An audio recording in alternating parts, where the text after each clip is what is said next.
ٹھیک ہے، قسط کے معنی عدل انصاف کے ہیں۔ اب عدل انصاف کا حکم دینا اور عدل انصاف کے ساتھ حکم دینا دونوں کو سمجھ لینا چاہیے۔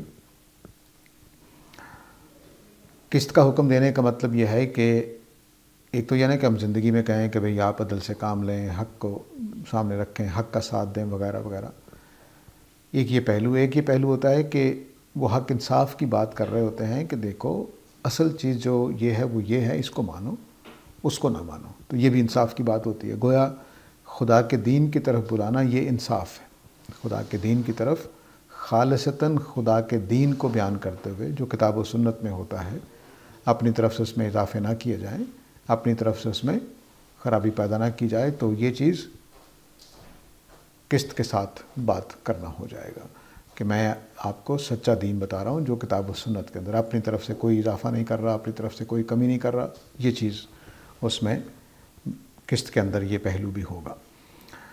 تو جو لوگ قسط کا حکم دیتے ہیں ان کو یہ قتل کرتے ہیں۔ تو اب تینوں باتوں کو اکٹھا کیجئے، نبیوں کو قتل کرتے ہیں بغیر حق، اور انصاف کا حکم دینے والوں کو انصاف کا حکم دینے کی وجہ سے قتل کرتے ہیں، اور اللہ کی آیتوں کا انکار کرتے ہیں۔ تو اس میں سے بات کیا سامنے آ رہی ہے؟ اس میں سے بات یہ سامنے آ رہی ہے کہ وہ دراصل نہ نبیوں سے ان کی دشمنی ہے، نہ لوگوں سے دشمنی ہے، ان کو انصاف سے دشمنی ہے، ان کو حق سے دشمنی ہے، ان کو آیات اللہ سے دشمنی ہے۔ یہ جرم ان کا سامنے آ رہا ہے۔ تین باتیں ایسی رکھی گئی ہیں کہ جس سے یہ بات متبادر ہو رہی ہے، واضح ہو رہی ہے کہ ان کی دلچسپی نبیوں سے نہیں ہے۔ وہ نبی ان کی باتیں کرنا شروع کر دیں تو چھوڑ دیں گے، جیسے نبی کریم صلی اللہ علیہ وسلم کے پاس بھی آتے تھے کہ آپ یہ کہنا چھوڑ دیں، یہ کہنا چھوڑ دیں تو ہم یہ کر دیں گے، وہ کر دیں گے۔ تو شخص رسول سے کوئی ان کو شخص نبی سے کوئی دشمنی نہیں ہے، وہ جو باتیں کر رہے ہوتے ہیں ان سے دشمنی ہوتی ہے۔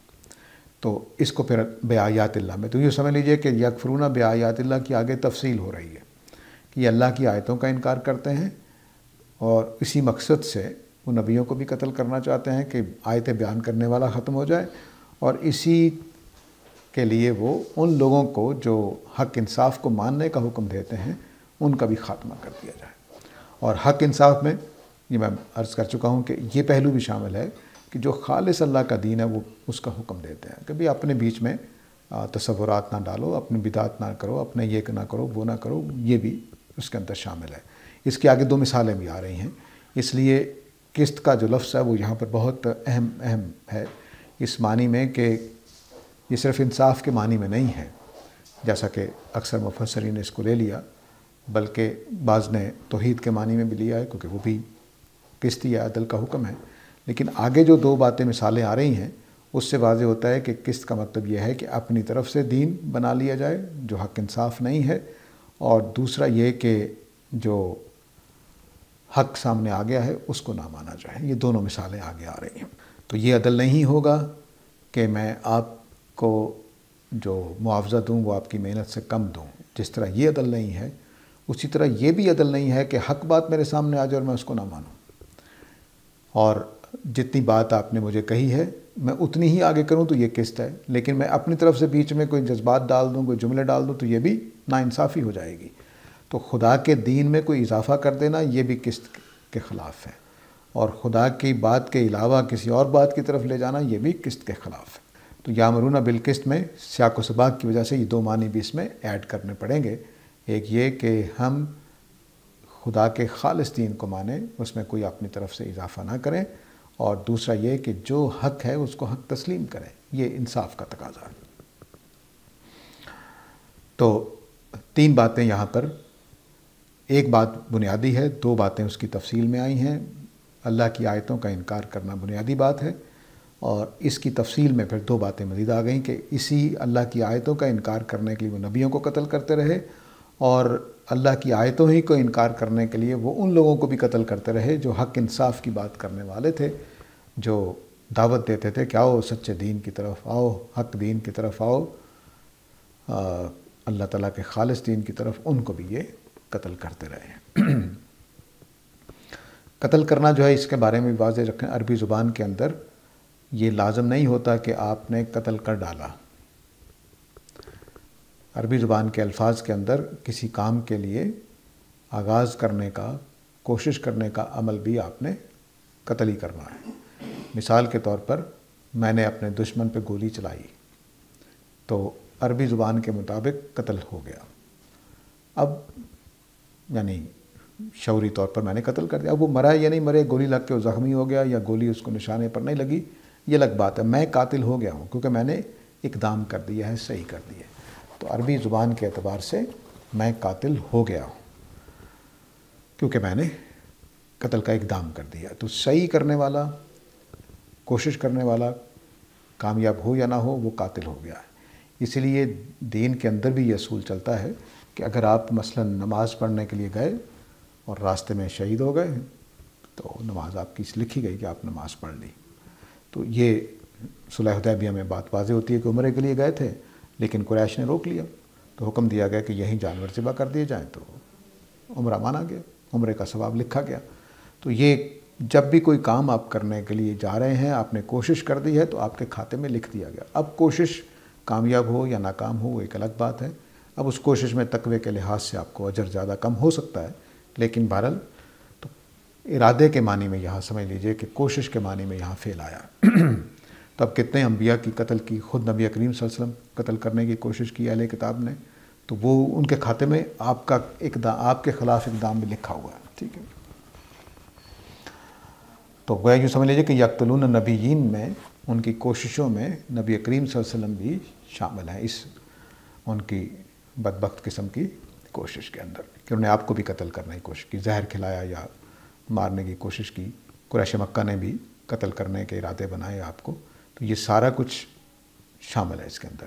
تو گویا قریش مکہ بھی اس جرم میں شریک ہیں کیونکہ انہوں نے نبی کریم صلی اللہ علیہ وسلم کو مارنے کی کوشش کی، قتل کرنے کی. پورا پلان بنایا کہ ہم مل کر فیصلہ کرتے ہیں، ہم سے کوئی پوچھ نہیں سکے گا، جس میں اقدام کرنے کے لیے حضرت عمر بھی تلوار لے کر گئے کہ یہ معاملہ ہو جائے. تو اس طرح کی جو بھی چیزیں ہیں وہ دراصل اس بات کو بتانے کے لیے کہ اس جرم میں کون کون شریک ہے. تو فرمایا کہ یہ لوگ جو اللہ کی آیتوں کا انکار کر رہے ہیں اور اسی آیتوں کے انکار کے لیے رسولوں کو، نبیوں کو قتل کرتے ہیں اور ان کو بھی قتل کرتے ہیں جو اب ایک لمحے کے لیے مدینہ میں چلے جائیے، مکہ میں چلے جائیے، چونکہ یہ مدینہ میں نازل ہوئی ہے. تو ان آیتوں کا ہدف، ان کے قتل کرنے کے پروگرام کا ہدف ابو بکر عمر ہیں، عثمان علی ہیں، اکابر صحابہ ہیں اور نبی کریم صلی اللہ علیہ وسلم ہے. اگر بالکل ٹھیک وہاں رکھا جائے تو یہ بھی آپ سمجھ لیجئے کہ وہ جو اللہ کی آیتوں کا انکار کرنے کے لیے یہ اقدام کرنے پہ آمادہ ہیں، ان کی بات ہو رہی ہے. تو ماضی میں بھی آپ جا سکتے ہیں اور حال میں بھی نبی کریم صلی اللہ علیہ وسلم کے قتل کی کوشش ہوئی ہے اہل کتاب کی طرف سے بھی اور قریش مکہ کی طرف سے بھی. تو فرمایا کہ یہ جو اللہ کی آیتوں کا انکار کر رہے ہیں یہ قتل کرنا چاہتے ہیں، نبیوں کو قتل کرنے کی کوشش کرتے رہے ہیں اور یہ کوشش کرتے رہے ہیں ان لوگوں کو قتل کرنے کی جو انصاف کا حکم دیتے ہیں. تو ماضی سے لے کر نبی کریم صلی اللہ علیہ وسلم تک سب اس میں شامل ہو گئے. تو فرمایا کہ فبشرہم بعذاب علیم، ان کو دردناک عذاب کی اطلاع کر دو. بشر عام طور سے ہمارے ہاں جو اجمی لوگ ہیں، عربوں کے علاوہ جتنے بھی ہیں، ان کے ہاں بشارت کا مطلب خوشخبری لیا جاتا ہے. بلا شبہ ایسا ہی ہے، لیکن بشارت کا مطلب خبر دینا بھی ہوتا ہے، یعنی اس میں اچھی خبر ہو بری خبر ہو دونوں کے لیے بول لیا جاتا ہے. یہ عربی زبان میں عام ہے. تو فبشرہم یعنی ان کو اطلاع آگاہ کر دو، ان کو بتا دو. ضروری نہیں کہ اس کو طنز کے معنی میں لیا جائے، جیسے اجمی مفسرین نے اکثر یہ سمجھا ہے کہ یہ طنزن ہے یا توبیخ کے لیے ہے، ڈانٹنے کے لیے ہے کہ اب ان کو عذاب علیم کی خوشخبری سنا دو. طنز لینا ضروری نہیں ہے لیکن بہرحال لیا بھی جا سکتا. عذاب علیم یہ میں پہلے بھی کئی دفعہ عرض کر چکا ہوں کہ جیسا جرم ہوگا ویسی ہی سزا ملنی ہے.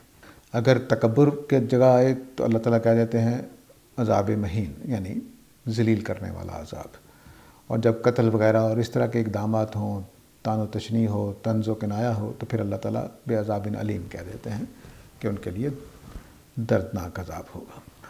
تو بلا شبہ وہ لوگ جو اللہ کی آیتوں کا انکار کر رہے ہیں، نبیوں کو قتل کر رہے ہیں بغیر حق، اور جو ان لوگوں کو قتل کر رہے ہیں جو انصاف کا حکم دیتے ہیں. انصاف کی میں نے وضاحت کر دی کہ یہاں جامع معنی میں ہے، صرف اس معنی میں نہیں ہے کہ جو انصاف جس معنی میں اردو میں ہم بولتے ہیں اس معنی میں نہیں ہے، بلکہ حق بات کا ساتھ دینا، حق بات کے ساتھ کھڑے ہو جانا، حق بات کو ماننا اور جتنا حق ہے اتنا ہی اس کو قائم رکھنا، یہ سب قسط ہے۔ فبشرہم بعذاب علیم، ان کو عذاب علیم کی اطلاع کر دو۔ اولئک الذین حبطت اعمالہم فی الدنیا والآخرہ، یہ وہ لوگ ہیں کہ جن کے اعمال دنیا اور آخرت دونوں میں حبط ہو گئے۔ وما لہم من ناصرین، تو ان کے لیے کوئی مددگار نہیں ہوگا۔ یہ بھی آیت بہت اہم ہے، اس میں ایک بشارت بھی ہے، ایک دھمکی بھی ہے۔ یہ وہ لوگ ہیں، اب میں نے بتایا تھا کہ یہ دراصل یہ اعمال نہیں ہے، صرف یہ اعمال ہیں پورے شعور کے ساتھ، یعنی پورے شعور کے ساتھ وہ اللہ کی آیتوں کا انکار کر رہے ہیں، کہ اللہ کی آیتیں مانتے ہوئے ان کا انکار کر رہے ہیں، اور اللہ کے نبیوں کا راستہ روکنے کے لیے ان کو قتل کرنے کا پروگرام بنا رہے ہیں، اور نبیوں کے ساتھیوں کو بھی قتل کر رہے ہیں، خواہ وہ بعد میں ہوں یا ان کے زمانے میں ہوں۔ تو اس لیے ان کو فبشرہم بعذاب علیم۔ اب فرمایا کہ ان کا جرم جو کہ اتنا بڑا ہے تو ان کے اعمال ضائع چلے جائیں گے، عقارت چلے جائیں گے۔ اعمال ضائع جانے کا مطلب کیا ہے؟ اعمال ضائع جانے کا مطلب ہے کہ جتنی نیکیاں انہوں نے کی ہوں گی ان کا اجر ان کو نہیں ملے گا، زیرو سمجھا جائے گا ان کو۔ اب آگے جو بات کہی ہے، پھر دنیا والآخرہ، دونوں جگہ پر، دنیا میں بھی عقارت گیا اور آخرت میں بھی عقارت گیا، دنیا میں بھی حبط ہو گیا اور آخرت میں بھی حبط ہو گیا۔ اس کا کیا مطلب ہے؟ اس کا مطلب یہ ہے کہ اللہ تعالیٰ نے یہ اصول سورہ بنی اسرائیل میں بھی بیان کیا ہے، اور دوسرے مقامات پہ بھی، سورہ زخرف وغیرہ میں بھی آیا ہے، کہ جتنے لوگ آخرت کے لیے نیکی کرتے ہیں ان کو آخرت میں اجر ملے گا۔ کچھ لوگ ایسے ہیں جو نیکی کا کام ریاکاری کے لیے، دنیا کے فائدوں کے لیے کرتے ہیں، ان کو دنیا میں اجر دے دیا جاتا ہے۔ ٹھیک ہے، جو لوگ آخرت کے لیے کام کرتے ہیں ان کو آخرت میں اجر دے دیا جاتا ہے، جو دنیا کے لیے کرتے ہیں ان کو دنیا میں دیا، آخرت میں ان کا کوئی حصہ نہیں ہوتا۔ اب ظاہر ہے کہ یہ اجر ہے دونوں جگہ پہ۔ مثال کے طور پر ایک آدمی نے دنیا کمانے کے لیے نیکی اختیار کی تو اس کو شہرت مل گئی، ان کو مال مل گیا، عزت مل گئی، وہ بڑا لیڈر بن کے دنیا سے رخصت ہوا، تو بس ٹھیک ہے، اس کو سب کچھ مل گیا، یہ اس کو اپنی نیکیوں کا اجر مل گیا جو اس نے دنیا کے لیے کی تھی۔ اب اللہ تعالیٰ یہاں یہ کہہ رہے ہیں کہ جو یہ والی حرکت کرے گا جس کا اوپر بیان ہوا ہے، تو میں اس کو دنیا میں بھی اجر نہیں دوں گا اور آخرت میں بھی اجر نہیں دوں گا، دونوں جگہ محرومی ہو جائے گی۔ سورہ بنی اسرائیل میں آپ آگے چل کر دیکھیں گے، جب ہم پہنچیں گے انشاءاللہ، زندگی رہی تو اس میں اللہ تعالیٰ نے یہ بتایا ہے کہ میں دو طرح کے لوگ ہیں، ایک وہ ہیں جو آخرت کے لیے کوشش کرتے ہیں اور اس کے شایان شان کوشش کرتے ہیں، تو ان کو آخرت میں اجر ملے گا۔ کچھ لوگ ایسے ہیں جو دنیا کے لیے کرتے ہیں، تو پھر میں اپنی مرضی سے جو چاہتا ہوں ان کو دے دیتا ہوں دنیا کے اندر۔ یعنی مثال کے طور پر ایک آدمی نے مال کے لیے نیکی کرنا شروع کی، دولت حاصل ہو، لیکن اب اللہ تعالیٰ نے فیصلہ کیا اس کو دولت نہیں دینی، اس کو صرف شہرت دینی ہے، تو شہرت مل جائے گی۔ یا اللہ تعالیٰ نے فیصلہ کیا کہ اس کو عزت مل جائے اپنے علاقے میں، اپنے ماحول میں، تو اس کو عزت مل جائے گی، پیسہ ضروری نہیں ہے، یعنی جس کے لیے اس نے کام کیا ضروری نہیں وہ چیز ملے، لیکن اللہ تعالیٰ دنیا ہی میں اس کو دے دیں گے، ان کا آخرت میں کوئی حصہ نہیں ہوگا۔ اس کو یہاں پر اس کی طرف ریفرنس ہے یہاں پر کہ دنیا میں بھی ان کے اعمال ضائع چلے جائیں گے۔ یعنی یہ والی حرکت کرنے والے، ایک ہے کہ چھوٹے چھوٹے گناہ کر کے آدمی دنیا صرف کما رہا ہے، دنیا کے لیے نیکی کر رہا ہے، لیکن وہ اللہ کی آیتوں کو، اللہ کے نبیوں کو قتل کرنے کا پروگرام نہیں بناتا، تو ٹھیک ہے، اس کو دنیا میں اجر مل جائے گا لیکن آخرت میں کچھ نہیں ملے گا۔ یہ جو آدمی ہے یہ دراصل خدا کے مقابلے میں کھڑا ہو گیا ہے، جو اللہ کی آیتوں کو، اللہ کی آیتیں مانتے ہوئے انکار کر رہا ہے اور نبیوں کو بغیر کسی وجہ کے، کوئی حق قائم ہوئے بغیر قتل کر رہا ہے، تو اس کے پھر سارے اعمال ضائع چلے جائیں گے، نہ دنیا میں اس کو اجر ملے گا نہ آخرت میں۔ دنیا میں اجر ملنے کی اللہ تعالیٰ نے سورہ زخرف میں یہاں تک ایکسپلین کر دیا ہے کہ اگر یہ ڈر نہ ہوتا کہ سارے لوگ ہی ایک روش پر چل پڑیں گے تو میں کافروں کی سیڑھیاں اور چھتیں سونے چاندی کی بنا دیتا جن پر وہ چڑھتے، یعنی حقیقی معنی میں سونے چاندی کا اتنا دیتا ان کو، تو اس لیے نہیں دیا میں نے ہر کافر کو اتنا کہ جس کے نتیجے میں پھر سب لوگوں نے کافر ہی ہوتے چلے جانا تھا دنیا کے فائدے کے لیے۔ تو یہ دو، اس کے اندر دھمکی ہے بہت شدید کہ ان کے اعمال سارے ضائع چلے جائیں گے۔ دوسری دھمکی ہے کہ وما لہم من ناصرین، ان کے لیے کوئی مددگار نہیں ہوگا۔ یہ دوسری دھمکی ہے، قیامت والے دن کوئی مددگار نہیں ہوگا۔ ان دونوں کو الٹ دیجیے، جو اللہ کی آیتوں کو مانیں گے، جو نبیوں کو قتل کرنے کے بجائے ان کو تسلیم کریں گے، جو انصاف کی بات کرنے والوں کے ساتھ دیں گے، ان کی بات کو مانیں گے، ان کے اعمال ضائع نہیں ہوں گے اور ان کے لیے مددگار بھی ہوں گے۔ یہ دو چیزیں، یہ جیسے ہی آپ یہ بات پڑھتے ہیں کہ ان کا کوئی مددگار نہیں ہوگا، تو آپ ذہن میں آتا ہے کہ پھر نیک لوگوں کے کوئی مددگار بھی ہوں گے۔ تو نیک لوگوں کی مدد کیا ہوگی، وہ قرآن مجید نے کئی جگہوں پہ بیان کیا، میں بھی بیان کر دیتا ہوں۔ پہلے دھمکی کو سمجھ لیجئے کہ قیامت والے دن ان کا کوئی مددگار نہیں ہوگا۔ یہ اللہ تعالیٰ نے بیان کر دیے دوسرے مقامات پہ، پیسہ ان کے کام نہیں آئے گا، دوست احباب رشتہ دار ان کے کام نہیں آئیں گے، اور یہ بتایا کہ کوئی شفاعت کرنے والا بھی ان کو میسر نہیں آئے گا۔ ٹھیک ہے، اور یہ تو ہو گئی وہ جو عام طور سے ہوتی ہیں۔ ایک مدد یہ بھی ہوتی ہے کہ قانون میں کسی نے رشوت نہیں لی، جیل میں پڑا ہوا ہے آدمی، کوئی پیسہ بھی کام نہیں آیا، کوئی رشتہ داری بھی کام نہیں آئی، کوئی سفارش بھی کام نہیں آئی، تو اب جیل توڑ کے اپنے آدمی کو نکال لے جاتے ہیں، تو وہ بھی وہاں موجود نہیں ہوگا، یعنی کوئی دوزخ کی دیواریں توڑ کر وہاں سے نکالنے والا بھی میسر نہیں ہوگا۔ تو وما لہم من ناصرین میں سارے پہلو جتنے بھی مدد کے ہو سکتے ہیں سب بند کر دیے، لیکن مومنین کو وہاں نصرت حاصل ہوگی، فرشتے گواہی دے رہے ہوں گے، انبیاء کی شفاعت ملنے کا امکان ہے، اور اللہ تعالیٰ بھی ساتھ ہوں۔ ٹھیک ہے، تو ان کو مدد ملنے کا امکان ہے، لیکن ان لوگوں کو مدد ملنے کا امکان نہیں ہے۔ اب جو حق کی دشمنی ہے اور قسط کی دشمنی ہے، انصاف کی، یعنی سچائی کو ماننے کے بجائے باطل بات کی طرف جانا، اس کی دو مثالیں آگے اللہ تعالیٰ دے رہے ہیں۔ پہلی مثال یہ دی ہے کہ الم تری الی الذین اوتوا نصیبا من الکتاب، کیا تم نے نہیں دیکھا ان لوگوں کو جن کو میں نے کتاب میں سے ایک نصیبہ دیا تھا، تو وہ ان کو اللہ کی کتاب کی طرف بلایا جا رہا تھا کہ اللہ کی کتاب ان کے بیچ میں فیصلہ کر دیں، لیکن ان میں سے ایک گروہ نے منہ پھیر لیا، اور وہ ہیں ہی منہ پھیرنے والے۔ ٹھیک ہے، تب جو آدمی حق انصاف کی بات نہ مان رہا ہو، وہ اللہ کی کتاب کو کیسے مانے گا؟ تو پہلی مثال یہ دی کہ ان کو بلایا جا رہا تھا، کتاب والے تھے، اہل کتاب تھے، اللہ کی کتاب کو مانتے تھے، اور ان کو کہا جا رہا تھا کہ آؤ اللہ کی کتاب تمہارے درمیان میں فیصلہ کرے گی، لیکن وہ نہیں آئے۔ تو دشمنی کس سے ہوئی؟ حق سے، اللہ کی آیات سے۔ تو یہ پہلی مثال ہو گئی کہ وہ قسط والوں کو قتل کیوں کرتے ہیں، مثال ہو گئی کہ وہ انبیاء کو قتل کیوں کرتے ہیں، اس لیے کہ وہ اللہ کی آیتوں کو ماننے کو تیار نہیں ہے۔ اگر ماننے کو تیار ہوتے تو جب بلایا گیا تھا کہ آؤ اللہ کی کتاب فیصلہ کرے گی تو بھاگے آتے۔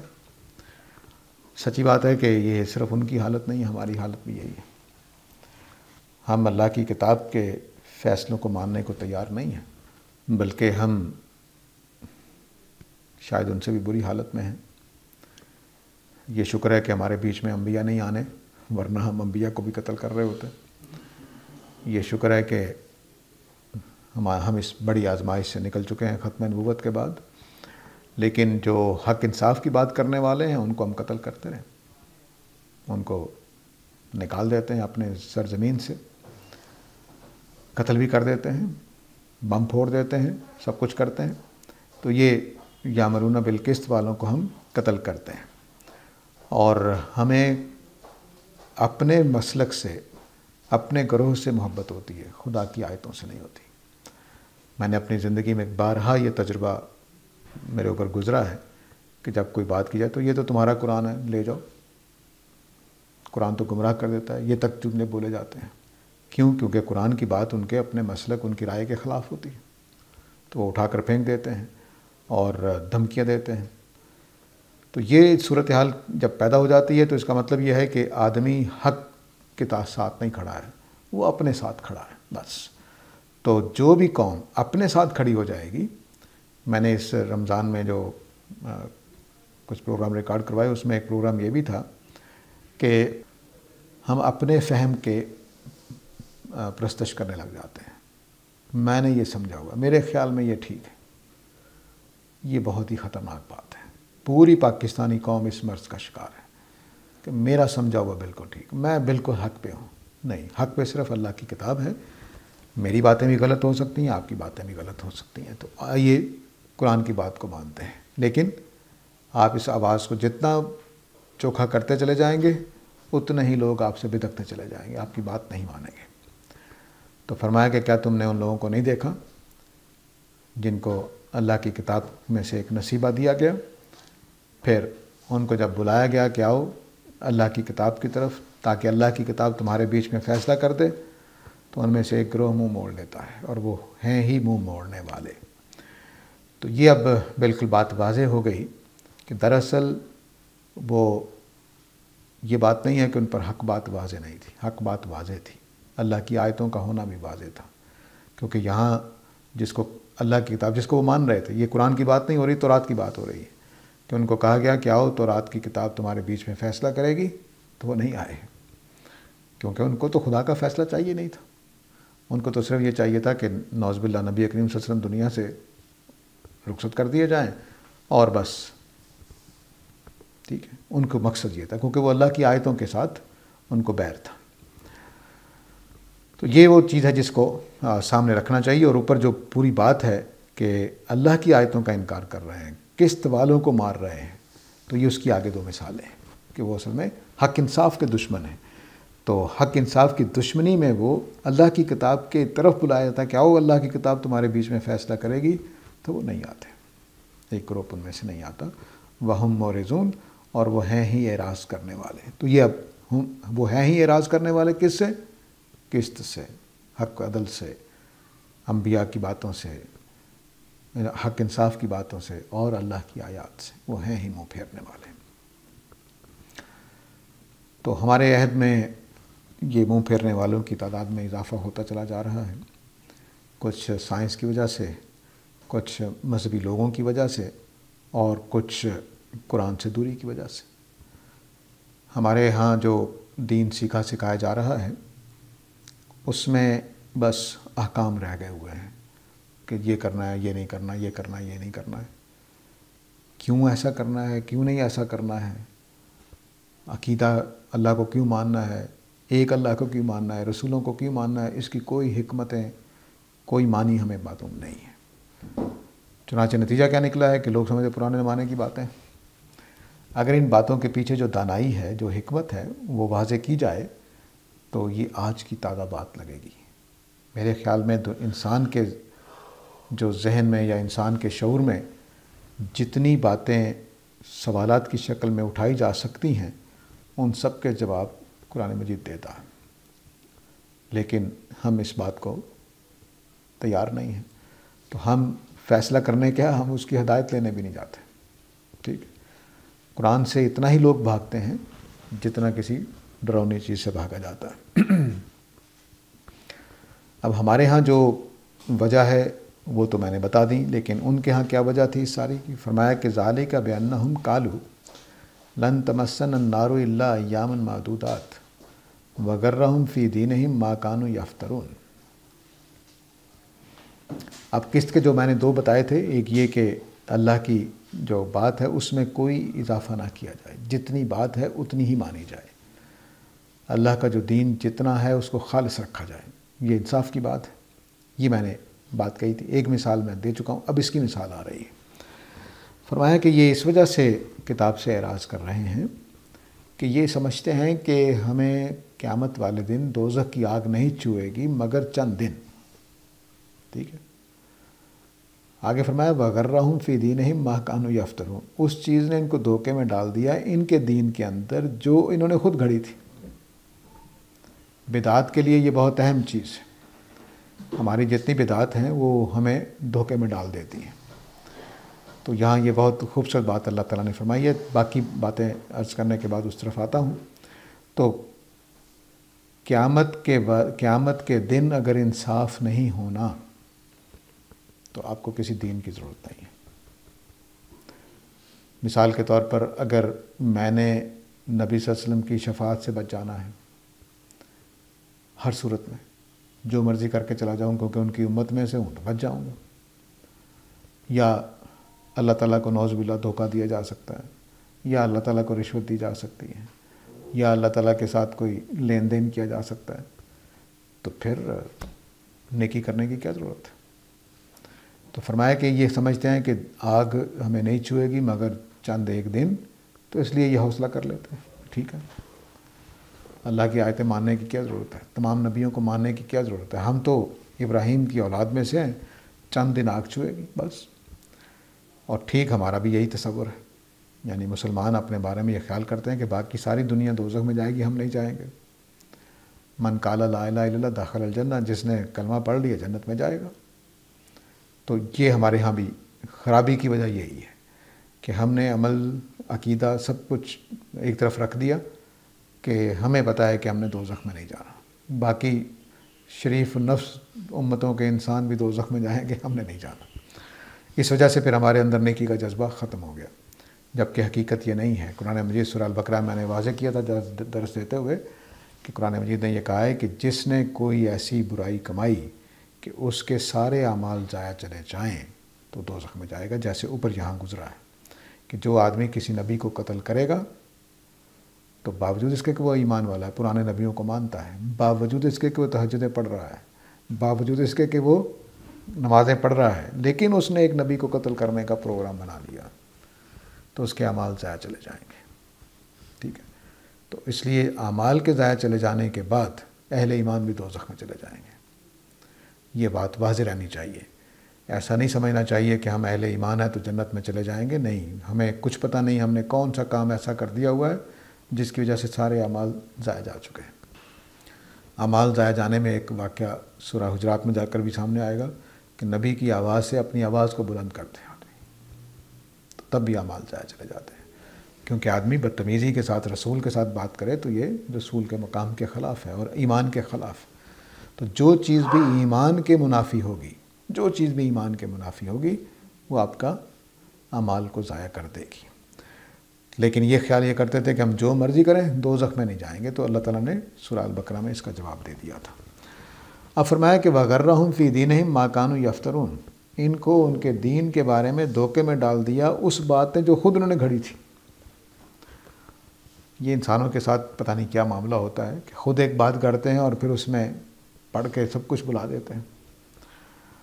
ہمارے ہاں جتنا دین سوسائٹی میں چل رہا ہے وہ اس میں سے 70-80% گھڑا ہوا ہے، اور لوگ اسی کو سمجھتے ہیں کہ یہ ہماری کامیابی کا ذریعہ بن جائے گا، حالانکہ وہ 70-80% گھڑا ہوا ہے۔ فرقوں نے اپنی باتیں ڈال دی ہوئی ہیں اور اپنے اپنے نظریات کو قائم کرنے کے لیے پتہ نہیں کیا کیا فلسفے تراش لیے ہوئے ہیں۔ ہم تثلیث کا تو بڑا مذاق اڑاتے ہیں مسیحیوں کی کہ سمجھ نہیں آتی کہ 3 خدا کیسے ہو سکتے ہیں۔ ہم نے بھی کچھ اس طرح کی چیزیں بنا رکھی جو بالکل سمجھ نہیں آتی، لیکن ہم ان کے غچے میں آ جاتے ہیں، ان کے دھوکے میں آ جاتے ہیں۔ تو فرمایا کہ جو انہوں نے بدعتیں ایجاد کر رکھی ہیں اور اس طرح کے تصورات کہ آگ ہمیں نہیں چھوئے گی مگر چند دن، انہی باتوں نے ان کو دھوکے میں ڈال رکھا ہے۔ چنانچہ یہ اب حق بات کو ماننے کو تیار نہیں ہے۔ اب یہاں سے جو نقشہ سامنے آ رہا ہے وہ نقشہ یہ ہے کہ یہ جانتے تھے کہ نبی کریم صلی اللہ علیہ وسلم اللہ کے سچے رسول ہیں، جانتے تھے کہ یہ قرآن کی آیتیں جو ہیں اللہ کی آیات ہیں، اور یہ جانتے تھے کہ اللہ کی کتاب کو ماننا لازم ہے، لیکن وہ اس لیے نہیں مان رہے تھے کیونکہ ان کو پتہ تھا کہ ہمیں کچھ بھی نہیں ہونا، دوزخ میں نہیں جائیں گے، اگر گئے بھی تو چند دنوں کے لیے جائیں گے بس۔ تو اس چیز نے، اس نظریے نے ان کو دھوکے میں ڈال دیا۔ ہماری امت میں جو دھوکے میں ڈالنے والی چیزیں ہیں، جو مذہبی لوگ ہیں ان کی بات کر رہا ہوں، ان میں ایک شفاعت کا نظریہ ہے۔ ہمارے ہاں شفاعت یہ ہے کہ جو کچھ بھی ہیں تیرے رسول کی امت میں سے تو ہیں تو جنت میں چلے جائیں گے۔ بعض لوگوں نے اپنے خاندان کو سمجھ رکھا ہے کہ ہم جس خاندان سے ہیں اس کو دوزخ میں نہیں ڈالا جائے گا۔ کچھ لوگوں نے یہ غلط فہمی پال رکھی ہے۔ کچھ لوگوں نے یہ خیال کر رکھا ہے کہ ہم جس مسلک میں ہیں وہ دوزخ میں نہیں جائے گا۔ اس طرح کی بہت ساری چیزیں جو ہیں جو ہم نے تراش رکھی ہیں۔ کچھ لوگوں نے یہ خیال کر رکھا ہے کہ جس نے پیر صاحب کو پکڑ لیا، بیعت کر لی، وہ دوزخ میں نہیں جائے گا۔ یہ ساری کی ساری بدعات ہیں، اس کا کوئی ثبوت نہیں ہے۔ نبی کریم صلی اللہ علیہ وسلم کی شفاعت جن کو حاصل ہوگی ان کے بارے میں قرآن نے بتا دیا ہے کہ وہ خود بھی پرہیزگار ہوں گے، استغفار کرنے والے ہوں گے، اور نبی بھی ان کے لیے شفاعت کرے گا۔ دوسری بات یہ بتا دی اللہ تعالیٰ نے کہ جن کو بولنے کی اجازت دی جائے گی وہی بول سکیں گے، اور جن کو بولنے کی اجازت دی جائے گی وہ انہی کے بارے میں بول سکیں گے جن کے بارے میں اجازت دی جائے گی۔ تو یہ شفاعت اصل میں نہ ہونے کے برابر ہے۔ اس لیے اس غرے میں نہ رہیے، اس دھوکے میں نہ رہیے کہ ہمیں شفاعت ہو جائے گی، نہیں، نیکی کیجئے، اپنے اعمال کیجئے، استغفار کیجئے، تاکہ کل قیامت والے دن آپ کے اعمال نامے میں کوئی چیزیں ایسی ہوں کہ پھر اللہ کی مدد بھی مل سکے اور ان بزرگوں کی بھی شفاعت حاصل ہو سکے۔ تو بدعت یہ کام کرتی ہیں، بدعت دونوں طرح سے، یہاں پہ لفظ بدعت نہیں بولا گیا، یفترون بولا گیا ہے کہ آپ جو بھی دین کے اندر باتیں گھڑ لیتے ہیں وہ آپ کے لیے رکاوٹ بن جاتی ہیں حق بات کو ماننے میں، حق بات کو تسلیم کرنے میں، بلکہ حق بات کو حق دیکھنے میں رکاوٹ بن جاتی ہیں کہ اس کو ہم سمجھ نہیں پا رہے ہوتے اپنے اس خیال میں۔ تو ان لوگوں نے بھی نبی کریم صلی اللہ علیہ وسلم کی بات کو ماننے سے انکار کر دیا اس تصور کی وجہ سے کہ ہمیں تو آگ نہیں چھوئے گی۔ چنانچہ وہاں سورہ البقرہ میں جواب دیا تھا کہ جس نے کوئی برائی کی اور اس کی برائی اس کی ساری نیکیاں کھا گئی تو وہ دوزخ میں جائے گا۔ یہاں اللہ تعالیٰ نے دوسرا جواب دیا ہے، فرمایا کہ یہ کہتے ہیں کہ اللہ آگ ہمیں نہیں چھوئے گی مگر چند دن، فَكَيْفَ إِذَا جَمَعْنَاهُمْ لِيَوْمٍ لَا رَيْبَ فِيهِ، تو بتاؤ اس دن کیا حال ہوگا جب ہم سب کو جمع کر دیں گے ان لوگوں کو ایک ایسے دن میں جس کے آنے میں کوئی شبہ نہیں ہے، وَوُفِّيَتْ كُلُّ نَفْسٍ مَا كَسَبَتْ، اور پھر ہم پورا بدلہ دیں گے جو کچھ اس نے کمائی کی ہوگی۔ تو کیا بنے گا؟ کیا بات ہے! یعنی یہ اس سے سخت جواب کوئی نہیں ہے کہ یہ کہتے ہیں کہ آگ نہیں چھوئے گی ہمیں، تو اللہ تعالیٰ بتایا نہیں، میں نے جب پورا بدلہ دوں گا تو تب کیا کرو گے؟ کوئی چیز بچانے والی نہیں ہوگی۔ وَهُمْ لَا يُظْلَمُونَ، اور ان کے اوپر ذرا بھی ظلم نہیں کیا جائے گا، یعنی ٹھیک سزا دی جائے گی، کوئی زیادہ یا کم نہیں ہوگی۔ تو اب یہ جو آیات ہیں یہ ظاہر ہے کہ بہت سخت ہیں۔ جرم کیا ہے؟ جرم یہ ہے کہ اللہ کی آیتوں کو جانتے ہوئے کہ اللہ کی آیتیں انکار ہو رہا ہے، اسی مقصد سے انبیاء کو قتل کرنے کے پروگرام بنتے ہیں، اسی تصور سے انصاف کی بات اور سچائی کی بات کرنے والوں کو قتل کرنے کا حکم ہوتا ہے، پروگرام بنتا ہے، اس لیے ان کے اعمال ضائع چلے جاتے ہیں، اور قیامت والے دن جب اعمال ضائع چلے جائیں گے تو پھر کوئی مددگار نہیں ہوگا، کوئی چیز آپ کے کام نہیں آئے گی۔ تو اب یہاں پر جو قیامت کا منظر کھینچا ہے اس کو تھوڑا سمجھ لیتے ہیں۔ ایک ایسے دن کہ جس کے آنے میں کوئی شبہ نہیں ہے، یہ بہت اہم مضمون ہے قرآن مجید کا، جو یہاں پر ایک جملے میں اللہ تعالیٰ نے سمو دیا ہے۔ قرآن مجید کے خدا کی کتاب ہونے کے دلائل میں سے یہ دلیل ہے کہ یہ بالکل کائنات کی طرح بنا ہوا ہے۔ کائنات کے بنے ہونے کا مطلب یہ ہے کہ اللہ تعالیٰ کیا کرتے ہیں کہ دل کے ساتھ ہی کوئی چیز لگا دیں گے، بس اب ہم جانیں اور غور کرنے والا جانے کہ یہ دو چیزیں اکٹھی کیوں ہیں۔ درختیں تو اس کو پھل لگ رہے ہیں، پھل بھی مختلف قسم کے ہیں، ایک ہی مٹی کے اندر سے کئی طرح کے پودے پیدا ہو رہے ہیں، کئی طرح کے جانور پیدا ہو رہے ہیں، تو وہ اللہ تعالیٰ کیا کرتے ہیں؟ بس کر دیتے ہیں، اب ہم نے سمجھنا ہوتا ہے کہ اس کے معنی کیا ہیں۔ تو یہاں بھی اللہ تعالیٰ کہہ رہے ہیں کہ میں نے جب اس دن کیسا حال ہوگا جس دن میں تمہیں جمع کروں گا جس کے آنے میں کوئی شک و شبہ نہیں ہے، تو بس بتا دیا کہ جو لوگ یہ خیال کر رہے ہیں کہ قیامت نہیں ہونی ہے وہ یہ جان لیں کہ اس کے نہ آنے میں شبہ نہیں ہے، یہ لازماً آ کر رہے گا، اور جب آخرت ہونی ہے تو پھر اپنا انجام سوچ لو۔ جب آخرت ہونی ہے تو پھر اپنا انجام سوچ لو، کوئی بچ نہیں سکے گا۔ لیوم لا ریب فیہ، تو قیامت کے بارے میں یہاں یہ جملہ بول کے بتا دیا گیا کہ یہ وہ دن نہیں ہے کہ جس میں تم شبہ کرو۔ اگر سمجھدار ہو تو اس دن کے لیے تیاری کر لو، اور اگر سمجھدار نہیں ہو تو ٹھیک ہے، مارے جاؤ گے۔ تو کتنے ہی ہمارے ہاں میں یہ جملہ اکثر بولا کرتا ہوں کہ اگر خدا نہیں ہے تو دین نہیں ہوگا، اور اگر آخرت نہیں ہے تب بھی دین نہیں ہوگا۔ اگر خدا نہیں ہے تب بھی دین نہیں ہے، جب خدا نہیں ہے تو نیکی بدی کا کوئی تصور نہیں ہے، اور اگر آخرت نہیں ہے، خدا ہے لیکن آخرت نہیں ہونی تب بھی کوئی ضرورت نہیں ہے، جب نتیجہ ہی کوئی نہیں نکلنا، سزا ہی نہیں ملنی تو جو مرضی کرو۔ تو دو عقیدے جو ہیں وہ بنیادی عقیدے ہیں دین کے اندر، یہ اگر صحیح معنی میں آدمی مانتا ہو تو وہ برائی نہیں کر سکتا۔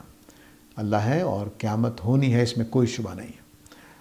دوسرا جو منظر ہے وہ یہ ہے کہ وَوُفِّيَتْ كُلُّ نَفْسٍ مَا كَسَبَتْ، جس نے جو کمایا ہوگا اس کو پورا بدلہ دے دیا جائے گا۔ یہ جو چیز ہے یہ بڑی دھمکی بھی ہے اور تسلی بھی ہے۔ دھمکی اس اعتبار سے ہے کہ چھوٹی سی چھوٹی برائی بھی سامنے آ جائے گی، جیسے آگے چل کر اللہ نے بیان کیا ہے کہ جس نے ذرہ برابر برائی کی ہوگی وہ بھی سامنے آ جائے گی، جس نے ذرہ برابر نیکی کی ہوگی وہ بھی سامنے آ جائے گی۔ تو بشارت یہ ہے کہ میری کوئی نیکی بھی ضائع نہیں جائے گی۔ خوشخبری اس میں یہ ہے کہ میں نے جو چھوٹے موٹے کام کیے ہوں گے سارے ہی میرے اعمال نامے پڑے ہوں گے۔ اگلی جو چیز ہے وَهُمْ لَا يُظْلَمُونَ، ان پر ذرہ برابر بھی ظلم نہیں کیا جائے گا۔ اس کا مطلب ہے کہ جو بھی سزا ملے گی، جو دوزخ میں پھینک دیا جائے گا وہ بھی ظلم نہیں ہوگا، جس کو ہمیشہ کے لیے دوزخ میں ڈال دیا جائے گا وہ بھی ظلم نہیں ہوگا، بلکہ ان کے جرائم کی پوری پوری سزا ہوگی۔ اب یہ اللہ تعالیٰ کا بیان ہے۔ اس سے یہ بات واضح ہوگی کہ اگر کسی شخص کو ہمیشہ کی دوزخ کی سزا ہوگی تو وہ بھی عین انصاف کا تقاضا ہوگا۔ اور اس سورہ کے آغاز میں اللہ تعالیٰ نے بتایا تھا کہ میں قائم بالقسط ہوں، عدل قائم کرنا ہے میں نے۔ تو اب جو یہاں پر قسط کرنے والوں کو مارنے کی جو بات کر رہے تھے وہ اس کا نتیجہ بھگتیں گے۔ تو ان آیتوں پہ بات ختم کر لیتے ہیں، ٹائم ہو گیا ہے، اور سوالات کے لیے حاضر ہوں۔ آخر دعوانا الحمدللہ رب العالمین۔